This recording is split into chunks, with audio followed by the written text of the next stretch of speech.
Hello students, exercise 13.3 का पहला question है कि त्रिज्या 4.2 सेंटीमीटर वाले धातु के एक गोले को पिघलाकर त्रिज्या 6 cm वाले एक बेलन के रूप में ढाला जाता है। तो बेलन की ऊंचाई, गोले की त्रिज्या 4.2 cm। तो यहाँ पर गोले का आयतन निकालना है। गोले का आयतन होता है 4/3 पाई r। तो 4/3 पाई का मान 22/7 इंटू 4.2 इंटू 4.2 इंटू 4। तो ये हमने काट दिया, इससे काट के 4 into 22 into 1.4 into 0.6 into 4.2 multiplication करके आया हमारा 310.464 cm। अब इस गोले को पिघला करके बेलन बनाया गया है। तो बेलन की त्रिज्या 6 सेंटीमीटर, बेलन का आयतन पाई r स्क्वायर है। पाई का मान 22/7, r की वैल्यू 6 तो 6 इंटू 6 इंटू 10। अब गोले का आयतन बराबर बेलन का आयतन है। तो गोले का आयतन हमारा ये आया, बेलन का आयतन हमारा ये आया, तो h बराबर हमारा आ जाएगा, इसका मल्टीप्लिकेशन इसमें कर दिया तो 310 into 4.4 310.464 into 7 upon 22 into 6 into 6 multiplication करके हमारा आया 2173.248 अपॉन 790। इससे हमने डिवाइड किया तो 2.744 सेंटीमीटर इसकी हाइट है। 2.74 will be height of the field।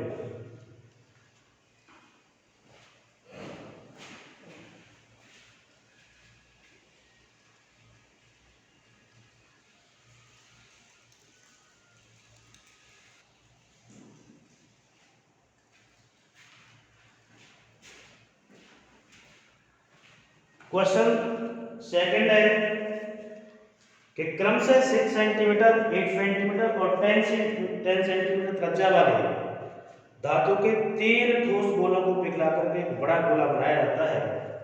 तो बड़े गोले की त्रिज्या क्या है? ये पहले गोले की त्रिज्या r1, दूसरे गोले की त्रिज्या r2, तीसरे गोले की त्रिज्या r। तो r1 बराबर 6 सेंटीमीटर, r2 बराबर 8 सेंटीमीटर, r3 बराबर 10 सेंटीमीटर। अब पहले गोले का आयतन 4/3 पाई r1, तो 4/3 पाई r1 की वैल्यू आती है 6 इंटू 6 इंटू 6। इसी तरह से दूसरे गोले का आयतन 4/3 पाई r2 की 4/3 पाई r2 की वैल्यू 8 इंटू 8 इंटू 8। इसी प्रकार तीसरे गोले का आयतन 4/3 पाई r2, तो 4/3 पाई r का मतलब 10 इंटू 10 इंटू 10।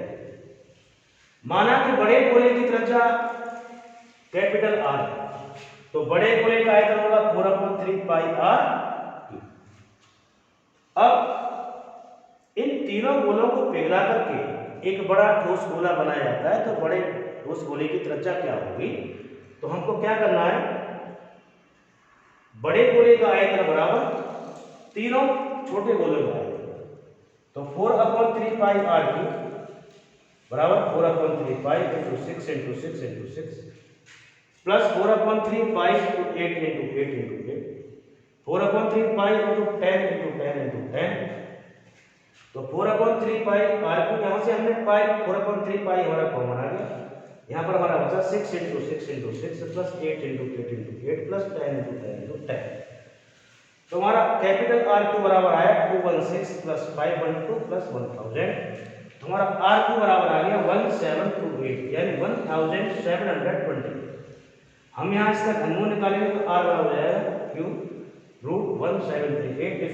तो क्या आ गया इसका घनमूल निकल के 12 सेंटीमीटर। 12 सेंटीमीटर यानी 12 centimetre will be radius of the जो हमारा बड़ा गोला बनाया है उसकी त्रिज्या हो जाएगी। जो सबको पिघला करके, तीनों छोटे गोलों को पिघला करके जो बड़ा गोला बनाया है, ये उसकी त्रिज्या निकल के आएगी कितनी? 12 सेंटीमीटर। ओके,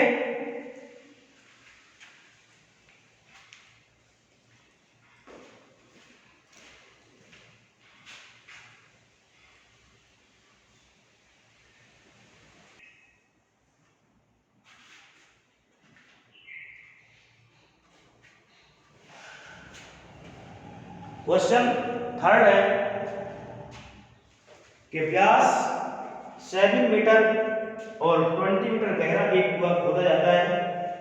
खोदने से निकाली हुई मिट्टी को समान रूप से फैला करके 22 गुणा 14 मीटर वाला एक चबूतरा बनाया गया। चबूतरे की ऊंचाई ज्ञात कीजिए।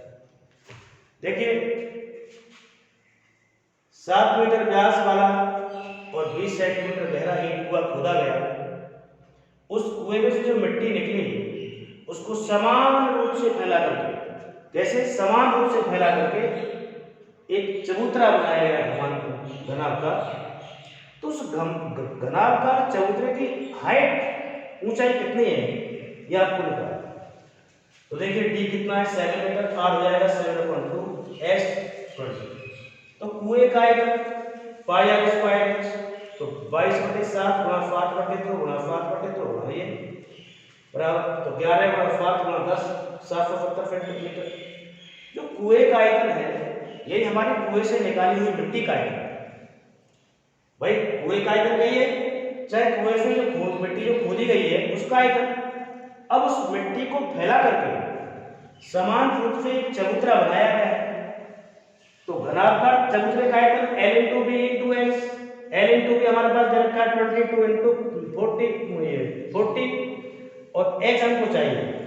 तो कुएं का आयतन या फिर निकाली गई मिट्टी का आयतन बराबर चबूतरे का आयतन। अब ये कितना है 770 सेंटीमीटर क्यूब। ये कितना है 22 गुणा 14 गुणा H। H बराबर 770/22 गुणा 14। तो ये काट क्या है हमारा 70/28 भाग काट के 5/2 काट के इससे हमने 2 का भाग दिया तो 2.5 मीटर क्या आ गई घनाभकार चबूतरे की हाइट। ओके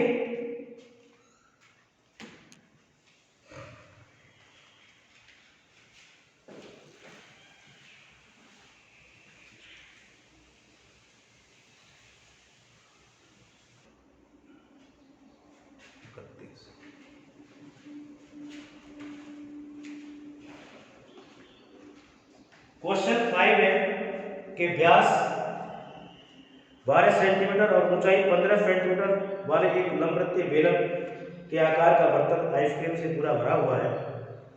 इस आइसक्रीम की ऊंचाई 12 सेंटीमीटर और व्यास 6 सेंटीमीटर शंकुओं से भरे जाना है, जिसका ऊपरी सिरा अर्धगोलाकार है। तो उन शंकुओं की संख्या ज्ञात कीजिए जो इस आइसक्रीम से भरे। ये लंबवृत्तीय बेलन का आकार है तो इसका डी 12 सेंटीमीटर, आर होगी 6 सेंटीमीटर, एच 15 सेंटीमीटर। तो बेलनाकार भाग का हमने आयतन निकाल लिया है।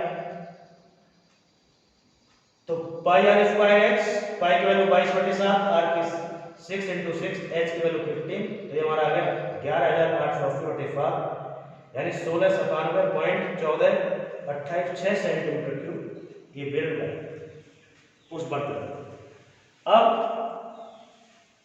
जो शंकु है वो अर्धगोले की त्रिज्या है वो कितने 6 सेंटीमीटर, वो व्यास 6 सेंटीमीटर, तो रेडियस हो जाएगी 3 सेंटीमीटर, ऊंचाई 12 सेंटीमीटर। शंकु का आयतन होता है 1/3 पाई आर स्क्वायर एच।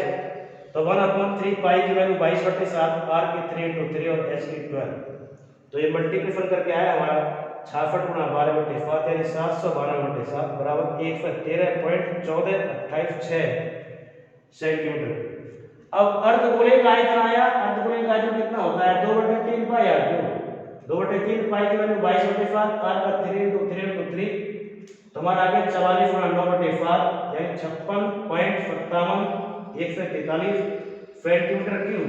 ये हमारा अर्धगोले का आयतन आ गया। अब शंकु का आयतन और ये अर्धगोले का आयतन यानी पूरा आयतन कितना हुआ है, इन दोनों को जोड़ दिया 169 और ये अब कितना ये है हमको शंकुओं की संख्या भरी निकाली जाने कि उसमें कितने शंकु डाले जाएं। तो बेलन का जो आयतन है उसमें इस आयतन से भाग दे देंगे बेलन का आयतन अपॉन शंकु का आयतन प्लस अर्धगोले का आयतन। ये जोड़ कितना आया तो शंकुओं की संख्या कितनी आ गई हमारी 10। ओके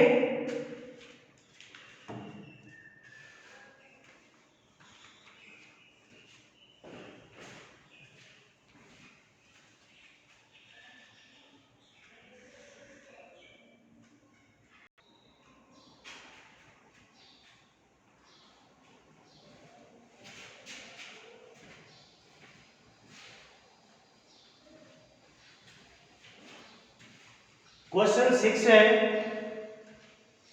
कि बीमा 5.5 cm इंटू 10 इंटू 3.5 cm वाला एक घड़ा बनाने के लिए 1.75 cm व्यास और 2 mm मोटाई वाले कितने सिक्कों को पिघलाना पड़ेगा।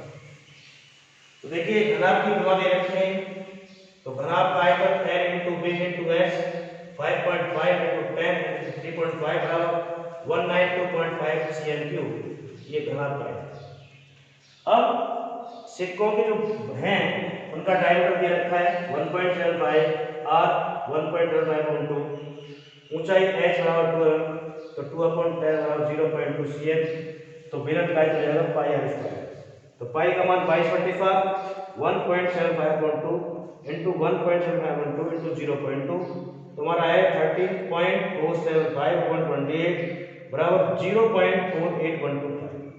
अब सिक्कों की संख्या निकालना है, तो घनाभ का आयतन बटे बेलनाकार सिक्कों का, तो 192.5 अपॉन 0.4812 इस पे डिवाइड किया, तो सिक्कों की संख्या आई कितनी 400।